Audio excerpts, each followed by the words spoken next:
a video about driving in Paraguay, because when you arrive in Paraguay, you may have driven in your country, and it's very likely that it's a Western country if you arrive in Paraguay, be it Europe, Canada, US, Australia, New Zealand, or maybe Asia.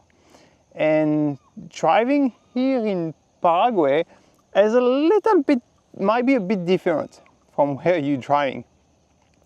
I would say that the absence or lack, maybe not a lack, but the absence of regulation on many aspects around driving contribute to an environment where you can expect anything, basically. You can expect a tire on a car or on a truck to burst. You can expect the brake on a bus or on a massive truck to brake, and then you've got an accident. You can expect people to take a ride at any time. You can expect people to stop, to park their car even on the road. You can expect motorbike to drive reverse.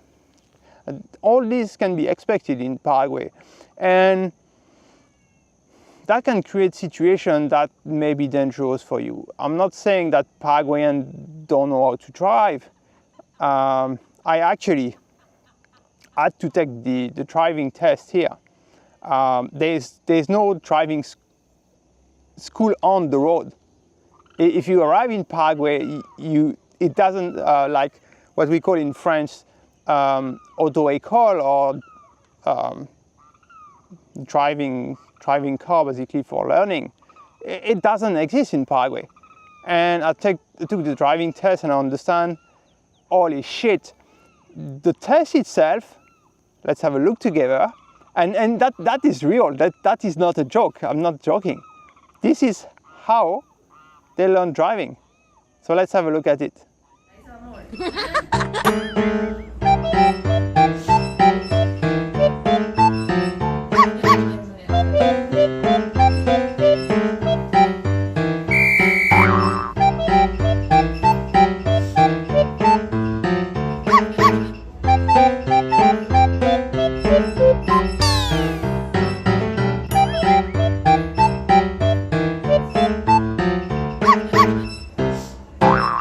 Wow. When I was in the room, I was like, what's going on? And yes, I look like those games from the 80s, and there is no way this stuff replace a real experience on the road. Meaning that they're sending people on the road, but they actually don't know how to drive. And when you say they don't know how to drive, yeah, Paraguayans don't really know how to drive, because the learning process of driving is shit. And it's like, it's not a value judgment. It's like a video games or extremely bad version of a video game doesn't replace driving. Definitely not. And if you drive here in Paraguay, you'd rather be comfortable driving. If you're scared, if you're not already comfortable driving in your country of origin where you live, then it could be dangerous for you, right? Maybe start very easily on some countryside road, back road, or stuff like that before trying to go on highway or things like that. In terms of the fact that there's less regulation, it means that people will potentially drive very fast. If you have speed limit at 40 km per hour, it's common to see people driving at 80 or 90 km per hour. There's nothing like fixed hardware to check the speed limits. You will see sometimes a cop on the main highway with a device to check the speed limits, but they will usually check the speed limits at 50 km per hour. And so you won't see them on the highway checking speed limit for 110 or for 90 or for 80 km per hour. It's very different. The lack of regulation also around the state of the car. If you live in Ascension, supposedly there's a technical review of your car, but if you live outside of Ascension, it doesn't exist, meaning that you have no obligation to check the states, the safety of your car at all. And so you're gonna see a lot of cars which are kind of like in Mad Max, falling apart. You wonder how is it possible that this stuff still drive. You're gonna see customized stuff on the car. Yeah, that is very surprising. Lack of regulation around safety. I mean, you can drive without helmet. Basically, there's no one. A cop will not say anything. I see many people passing by the red lights, even in front of the cop. They pass by the red light in the countryside. The cops say strictly nothing. It's just so. Based on that, when you drive, you've got to be careful. And if you drive here, you're gonna feel that it's more energy draining. You basically need to pay attention to way more things. And the countryside maybe a bit less, but in Ascension, Ciutat del Este, you have to look around yourself at your environment. Otherwise, it's very likely that you get an accident. And as I'm talking about the driving, but as a pedestrian, it means the same thing. You've got to be careful because it's not like those countries where someone is going to cross the pedestrian cross and you've got to stop. No, yeah, there's really no law, nothing like that. So like, don't expect. I was with my mom last week and she was expecting the car to stop. I was like, are you dreaming? The car won't stop here. Even you're on the actually pedestrian cross, they almost will run over to you if you don't pay attention. It's really a priority for cars and stuff like that. And I think it's also a game of like, so if you've got a truck or bus and it's coming, you've got to let it go first. And the driver play on that, meaning that you know that he has a truck or a bus and he has basically the priority over you. Talking about priority, you arrive at the cross, there's no unless there's really a Paris sign, and even that they don't actually follow it.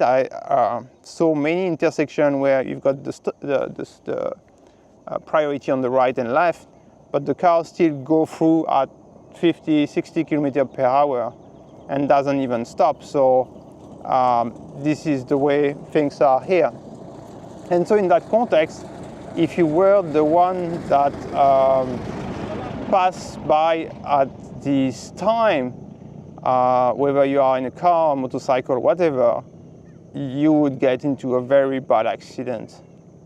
So yeah, it's very surprising. State of the road, it's also not in your favor. There's a lot of pothole, and the thing is that there's pothole in the road, so you go over the same road usually every day or a few times a week, and you know where are the pothole. But when it has rain, you've got new pothole, and you wonder like, how come yesterday there was nothing here, and then suddenly you've got a massive hole of like 50, 60, 70 centimeter of diameter and a bit deep. Yeah, because the quality of the road is not that great, and then some part of it literally collapse. And so be careful about your habits, because you may be used to know where the pothole hole, and you take the things like at a speed which is relatively high, and then suddenly, oh, there's a new one, bam, you didn't see it. So you see that when you drive on those potholes, they tend to be actually, funnily, either on the right or left. So you're gonna basically get your right tire or left tire to bump into it. And so the danger is when they are on your right is that you suddenly see it, and then you go on the left a bit, and then you come back on the right, but as you go on the left, you basically expose yourself to a shock with the other car coming on the left, because you want to protect your car, you want to protect your tire and stuff like that, and naturally you're gonna go on the left. You will not think, most people don't think about slowing down or braking, plus if you brake very quickly, usually the one behind you will bump into you, it's for sure. So be careful about that. I invite you to not drive too fast, to really pay attention to the quality of the road, especially if it has rained a lot for a day or 2 days, then it's very likely that the road structure has been slightly modified. They don't really repair potholes. It's just, I don't know why, it's just an absence of common sense. I would say it's common sense to repair a pothole, especially when it's on the main road and everyone bump into it. But here, no, it's fine. You can leave it like that for a month. It's okay. Yeah. You've got as well speed bumper. So they love speed bumper. So the up version, but also the down version. So usually in the West, we know the up version, we don't know the down version, which is a local innovation, especially when it rains a lot. We make sure that the down version is almost like a little river. So it's really genius. The guy who thought about that is like, very good. And so there's sometime indication like 300 meters, there's a speed bump, 200 meters, 100 meters. Here, right here with an arrow, there's a speed bump. But sometime there's strictly no indication. The speed bump is the same color as the floor, so good luck by night.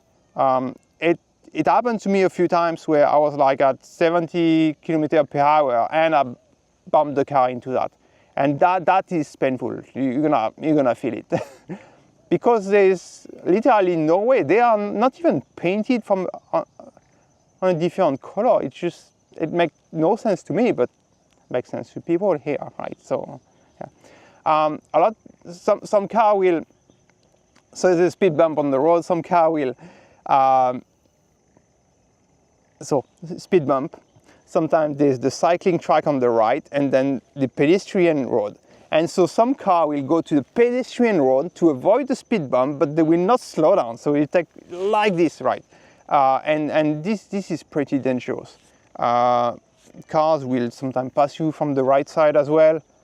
Going outside of the road to pass you, it's just, you're gonna see crazy stuff. So I took a lot of videos when I was driving the motorbike. You just watch some of them, you're gonna see how people drive here. Then you've got people who drive insanely fast, usually wealthy people with a Land Cruiser, BMW X6,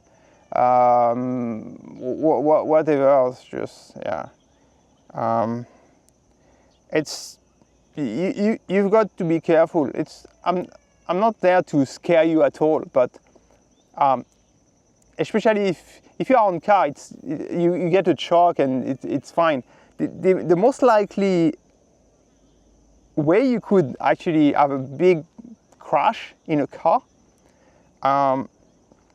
is that the quality of your brake is bad, so you would have bought a second-hand car with major issues on it. And so it means that in that case, the problem doesn't come from the exterior, it comes from your car itself. And this is something you need to pay highly attention to. If you buy a second-hand car, you want the car to be safe, and especially around braking. I have a friend who bought a car, he pays around 17 million guaranis. 5 weeks after buying the car, there was no more brake. Yeah, you can imagine the situation. It can be extremely bad and you can die. Okay, so I would say don't play with that. So that's the case where it's a danger but coming from your car. Now, if it comes from the exterior, the main thing I would pay attention to is whenever I have a truck, a bus, or something like that behind me, because many times, especially going down hills, there was massive accidents where the bus or the truck doesn't have brake anymore, And so you arrive downstairs and you slow down, but the truck is still at full speed behind you. And when I say at full speed, I have seen trucks going uphill at 130 kilometers per hour. I've seen double-deck bus going uphill at 130 kilometers per hour. That is just totally insane on the quality of the road. And they do that because they want to go full speed in the step as fast as possible. They would go down basically to 140 kilometers per hour to be able to take the step up as fast as possible with as much energy and velocity as possible. And I've seen basically bus at 130 passing all the cars. So it was totally insane. But what I want to say is that if they are behind you, there's no way they brake and you be crashed. And there's families in Paraguay that were totally crashed, and the whole family in the car died, of course, because there's no way you stop a truck at, I would say, 90 or 100 kilometers per hour with, I don't know, 20 tons or 30 tons of loading. It's just, it's like a tsunami coming your way. That is the two main situations where you could potentially die. And of course, at cross, always look on the right and left. Don't assume. Slow down, take your time, look on the right and left, and that's it. Go after that, because you can always be hit by a car, by whatever pass by. Don't assume that there's a stop and the car will stop. No, it just doesn't work like that. This is basically almost no sense of priority in Paraguay, so it's fine. Even in the roundabouts, it's like you would see people slowing down because you don't really know the sense of priority. Don't assume that people will slow down. Right? After all that, yeah, enjoy your driving in Paraguay, have fun, but drive safe. And I guess it's also a business of educating people here on how to drive, because when I see the driving test, referring to the video I showed you, it's pretty insane. Cheers.